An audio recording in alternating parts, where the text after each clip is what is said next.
Hey, I'd like to welcome you to another episode of Mission Matters. My name is Adam Torres, and if you'd like to apply to be a guest on the show, just head on over to missionmatters.com and click on Be Our Guest to apply. All right, so today I have Matt Kuplan on the line. He's president and CEO of Midwest Financial Group. Matt, welcome to the show. Adam, thanks for having me. Happy to be here. All right, Matt. So these are my favorite interviews to do. Today we'll be announcing you as an author in one of our upcoming Mission Matters books. So really excited to get into that. First off, just want to say, hey, congrats on being selected as an author. Yeah, thanks. I had a chance to take a peek at some of the people that I'm joining, and it's gonna be a lot of fun to be part of this. Yeah, great times. And then I'm also excited to get into Midwest Financial Group. I want to talk about financial planning a bit. For those that have been watching this show for a long time, they may know my background's in finance. But for those that are maybe newer to our program, we're going to do a deep dive into the value that Midwest Financial Group is offering its clients. But we'll start this episode the way that we start them all, with our Mission Matters Minute. So Matt, we at Mission Matters, we amplify stories for entrepreneurs, executives, and experts. That's our mission. Matt, what mission matters to you? My mission is to protect my clients and their families, to empower them and to make sure that we can kind of remove some of the unknown and stress and anxiety that can come with planning for your future, that either the known that you know, or the things that may pop up that you don't. And so by putting together a plan for our clients and, like I said, for their families, I think we can bring a lot of peace of mind. So maybe it sounds cliche to say that my mission is to help people, but at the end of the day, I mean, that's what we do. No, I don't think it's cliche at all, and I love bringing advisors on the show and people that are in the process of helping individuals, whether it's money, whether it's tax, all these different things, because I don't think they get enough shine out there in media, because it's a tough thing to steward people, to steward their lives, and to steward what can many times be a scary conversation of money or what's next, whether someone's retiring, whether somebody's planning for retirement, they're planning for their kids' college. I mean, all these different things play into what's going to work, and maybe hopefully some good outcomes, or if they're not planned for properly, maybe they sometimes miss some goals, and we'll talk about that. But where did all of this start for you? Like, when did you kind of feel that you had that calling, or when did you kind of buy into this direction of, you know what, I want to help people and I want to help them with their money? I mean, kind of an indirect route to get there. My education, my background is in marketing and business. And actually, I have a master's in sports business. I got out of school. I grew up in Illinois. I went and worked for the Milwaukee Brewers, the baseball team, right out of college with my sports background, even though I'm a giant Cubs fan. So that was fun. But I was up there, and during my time with that team, I had my mom. She was diagnosed with cancer and had been for a while, and she was battling that.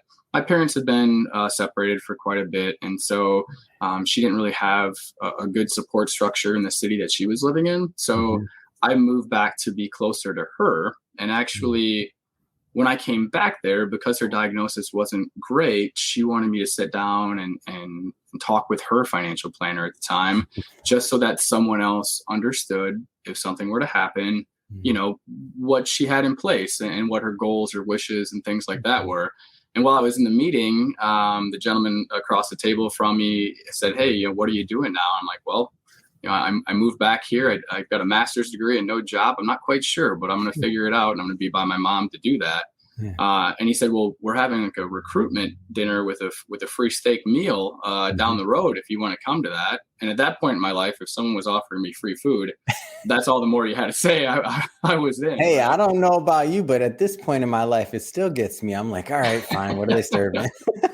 Right. I'll listen. What do you got? Right. Yeah. I went to it, and I learned about the profession, and it seemed like a noble one. Seemed like one that the harder I worked, the more people I could help. It had some flexibility with its schedule. So if I wanted to be with family or needed to be with family, I could do that and still maintain it. And so I jumped in. And I'm actually, you know, when I first got started in 2007, 2008, was with a different company than I'm with now. But it was nice. It allowed me to be near home. And eventually my mom did pass away. And when that happened, I sort of reevaluated where I wanted to be and kind of how I wanted to do this line of work. Cause there's a lot, as you know, there's a lot of different ways to do it. Yeah. And I ultimately ended up moving to Madison, Wisconsin, where I'm at now. I'm working for the gentleman who started the firm that I now run. And he became my mentor and brought me up to where I'm at right now. So kind of a twisted journey, but we got there. Well, no, and I feel like many financial planners or financial advisors that I've met along the way, I mean, different things bring different people into the industry overall. Whether it's in the case of yourself, whether there's a family need and you kind of were introduced that way, or whether it was somebody you were raised into the business, right? There's a lot of different stories, but there'll be some people that watch this program that will they're thinking about what to do next with their life. They're thinking about for context for everybody that's watching this, 2022 we're recording this tail end of the pandemic. And we're really a lot of shifts going on in the marketplace and the economy, a lot of uncertainty for many people, right? And they're maybe considering financial services as a career, or maybe they haven't considered it. I mean, what kind of things would you tell to that new crop of advisors? Yeah, it's a very rewarding career. You can leave meetings with people and talking with people, and they're genuinely thankful for the time they spent with you, for feeling like they're more in control, for feeling like they have a plan. So you can get a lot of fulfillment from it. But it's not complicated, but it's not easy. One of the things that when I first started was I had a sticky note on my desk, and it more or less said, do one thing every day. And that was my reminder that whether it was make a phone call to somebody, get educated on something in the industry, go door knock on somebody if that's what it took, to try to make an introduction or networking, but it was activity, right? And I think for anybody that's going to get into this line of work, you got to be willing to put the work in, like anything, have a plan, surround yourself with good people. And if you do the right thing, I think karma in the end will carry you across the finish line. And that's a little bit about what I spoke about in my part of the book, but yeah, I think it's an amazing career. So, and it's hard to find younger advisors. I know that a lot of our clients are the average age. We have 5 advisors right now, and all of us are between the age of 39 and 45. Yeah. Which is really odd. Most people. That's very young, by the way, for industry. So when you say that's odd, that's really young for a firm, like in current metrics, I should say. Oh yeah, because it's tough. It's tough for new people to get started and to be brought up. But I know that our clients sort of like that because they feel that we're going to be with them for a while. It's kind of like, if you had a doctor and they were 1 year away from retirement, is that who you want to hitch your horse to? You want someone that's going to see you through and take you all the way. So being young, I know sometimes can be viewed maybe as a disadvantage, but I've been doing this for 15 years now and have a lot of experience. I think now I can kind of look at my youthfulness, which isn't quite the way it was 15 years ago, but my youthfulness compared to the industry standards as almost a pro for me versus a con.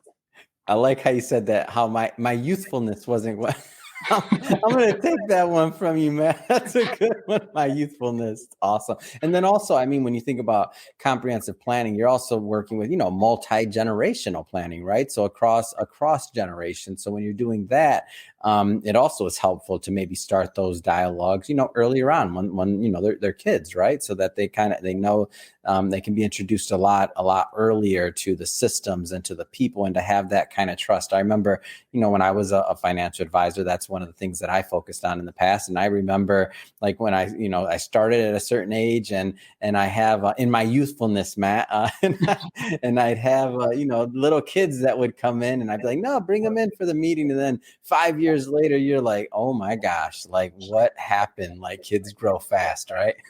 Yeah. Well, I mean, I think you owe it to, if the parents are the client and the kids are coming up behind, with proper planning, there's going to be hopefully something left behind. And I think the parents would love to know that it's in good hands and they want the children to make good choices. And financial literacy and education, let's face it, isn't rampant, for kids to be able to get that information. And I say kids, I mean young adults even, Yeah. it's tough. And so yeah, we're really big on the Mhm. education side of it, because I think if you can educate people into making good Mhm. decisions, it becomes pretty clear what to do. And then you can stick to those plans. And part of Mhm. that is, I tell people all the time, if they want to bring in their family into the meeting and have a conversation, that we Mhm. can, we can mediate that and help bring them up to speed as much or as little as they want. But something's better than nothing. Yeah, and I think that a lot of people, the first time that they're really even introduced to investments, and which I think is a big mistake and a big problem, is when they maybe have their first job outside of college or whenever that is, that a 401k is offered or something, and they get this sheet in front of them, like check some boxes and then put some money in. They don't necessarily know. And I know that the advisors that work with 401ks and are involved in that process do their best, but it's like, man, there's such a missed opportunity for people to maybe be educated much earlier on.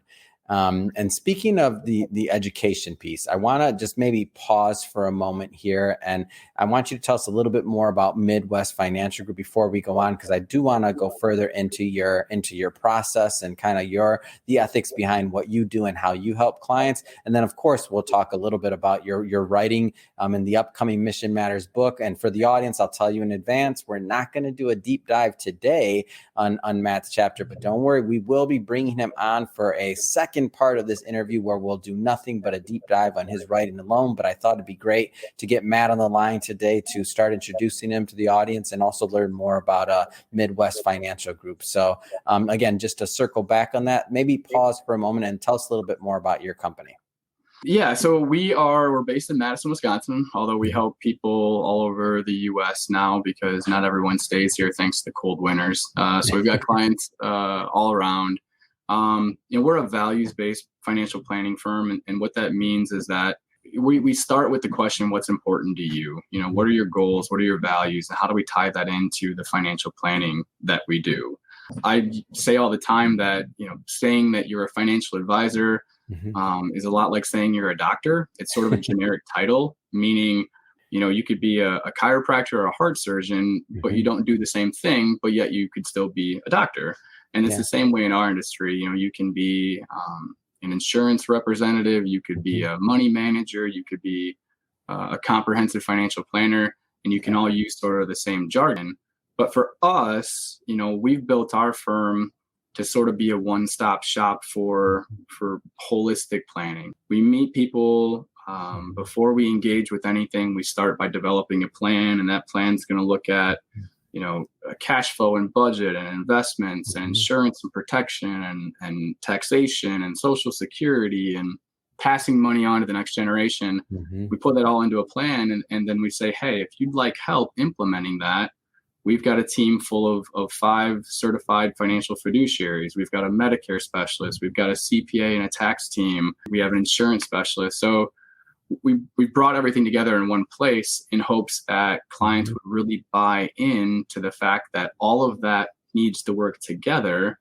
And it's easier to do that if it's all in one place. And I think the people that we help really enjoy the fact that they can go to one spot, get Mhm. all of that, have that unbiased advice, and they've really enjoyed it. Yeah, and this idea, I want to kind of maybe, I don't want to assume that everybody understands this concept of comprehensive planning and what that means. So maybe let's take a moment and kind of maybe juxtapose what you just described with maybe some of the common experiences out there for maybe a firm that doesn't necessarily specialize in the comprehensive side of things. Yeah, it's not a knock against doing it other Not at ways. all, of course, not at all, Yep. at all. Mhm. But for us, what we see a lot is there's the financial advisors who just manage money. So you bring them your assets for a fee or for some sort of rate. They're going to go out there and they're going to put together a portfolio, and they're going to check in with you once or twice and do that. Or some people just sell insurance solutions as Mhm. part of what you need for overall planning. But really, the difference that we do is we tie it all together. Yeah. The right hand, the left hand need to know what they're doing. It needs to be looked through the lenses of taxation planning. Mhm. It needs to be looked at through gifting and protection, and Mhm. and it all of that should work together. The portfolio is part of a plan, but it's not a Mhm. plan. The insurance is part of a plan, but it's not a plan. And Yeah. so I think the difference for us is that we really are trying to be the quarterback of the team, right? And make sure that everything is pointed in the right direction. There's things that we're going to be hands on with. There's Mhm. things that we're just going to, coach to, speak to, Mhm. and support. But our goal is to really be there and try to organize someone's financial world so that they don't have to worry about it. Yeah, and this reminds me of kind of my early career. So in my early career, I was strictly in the investment side of things, right? So I was a trader and just strictly investments. That's all I worked on.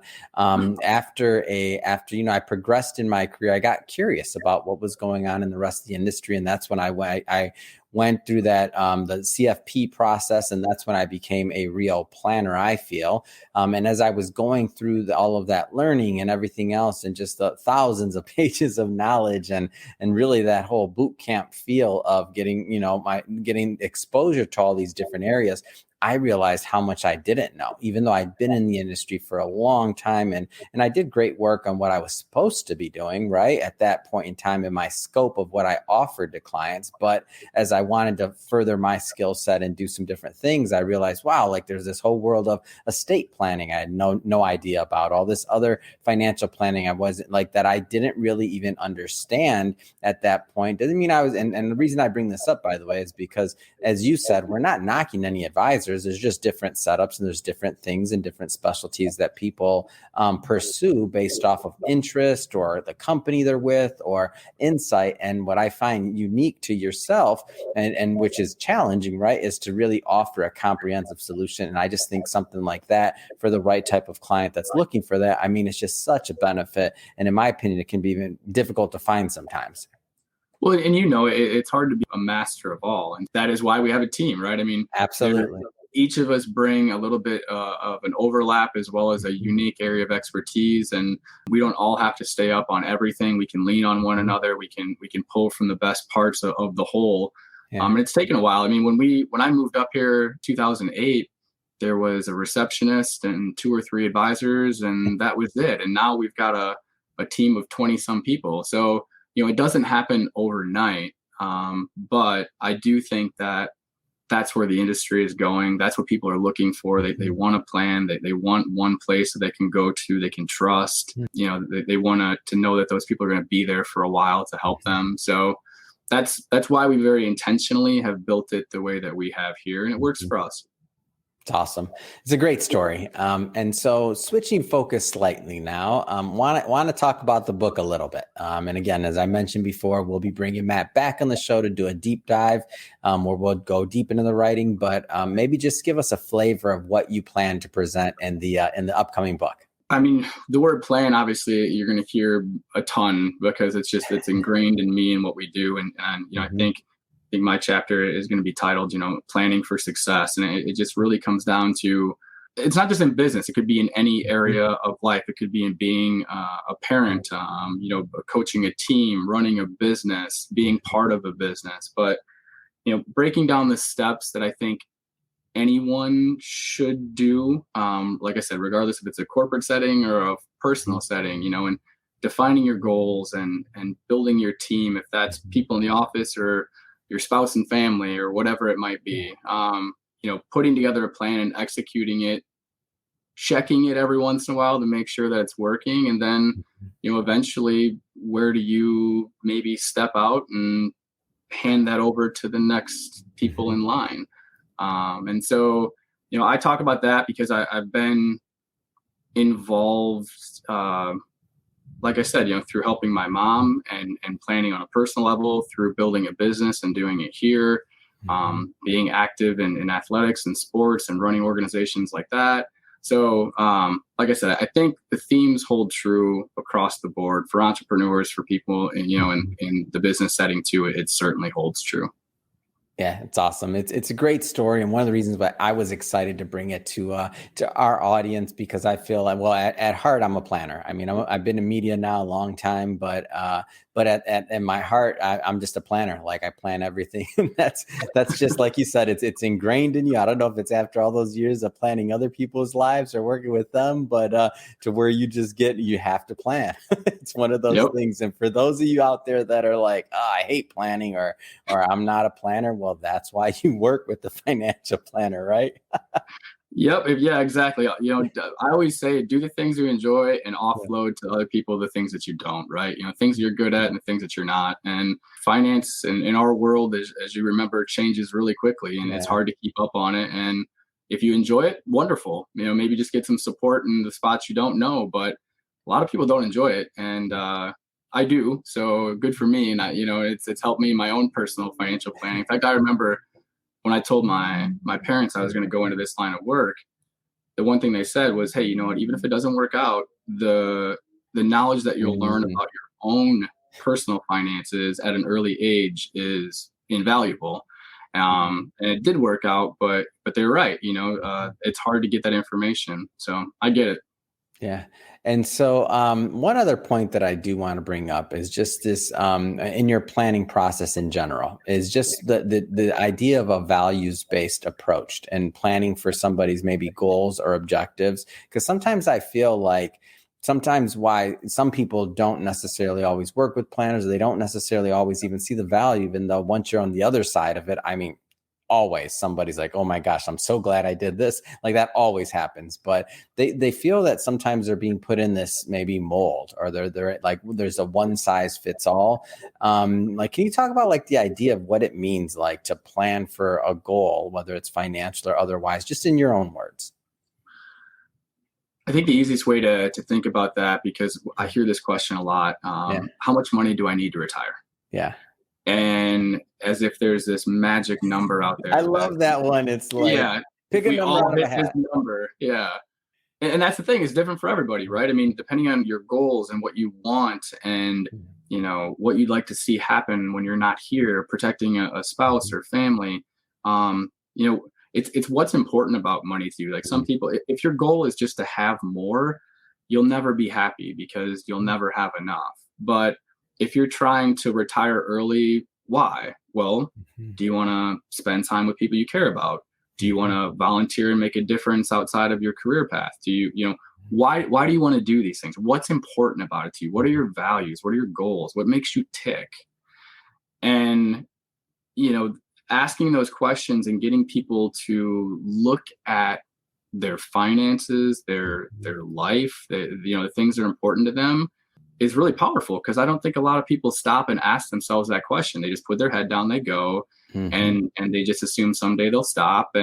But they think there's some magic number they have to hit or something like that. So I think it really comes down to making people understand what it is they're passionate about, and then aligning a plan to help them get there that involves their finances and other things as well. But some of the most important conversations that we have with clients have nothing to do with stocks and bonds and taxes and stuff like that.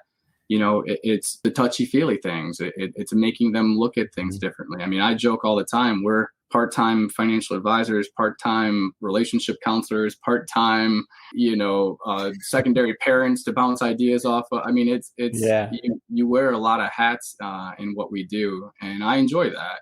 But I don't know that every advisor takes that approach. We do, and once again, that's okay. But I really think that if you can get people seeing and viewing their finances and their future and their their legacy in a different way, it's really powerful. It's great. Well said. Well, Matt, I just have to say it's been awesome having you on the show today. I'm excited to get you back on the show to do the next episode once the book is live and out, and we'll do a deep dive into your writing and go further. But for now, if somebody is watching this or listening to this and they want to follow up and learn more about Midwest Financial Group or to connect with you and your team, what's the best way for them to do that? Yeah, I would say, like most places, our website's a great thing. MFG, Midwest Financial Group, mfgteam.com. You can go, you can read the bios about the different people that we have, the different ways that we help serve, our values, our approach to helping and things like that. Like I said, we are based here locally in Madison, Wisconsin, but happy to work with clients, especially after COVID. We're working with more and more people that maybe I never sat in the same room as before, and I don't know that before COVID I would have ever expected that. But the fact is that people need help, and they reside anywhere, and if we're a good match for them, then we can make that work. So yeah, check out our website or contact us via there, and we'd love to talk more. Wonderful. And to the audience, we'll put all that information in the show notes so that you can just click on the links and head right on over. And speaking of the audience, if this is your first time listening to a Mission Matters episode or engaging with the platform, we're all about bringing on entrepreneurs, executives, and experts and having them share, their mission, their purpose, why they do what they do, how they're doing it, and really what we can all learn and gain and how we can grow together from that info. If that's the type of content that sounds interesting or fun or exciting to you, we welcome you. Hit that subscribe button. We have many more mission-based individuals coming up on the line, and we don't want you to miss a thing. And Matt, really has been a pleasure having you on. Can't wait to have you back and can't wait to work on this book with you. So thanks again. No, thanks, Adam. I appreciate it. Looking forward to it.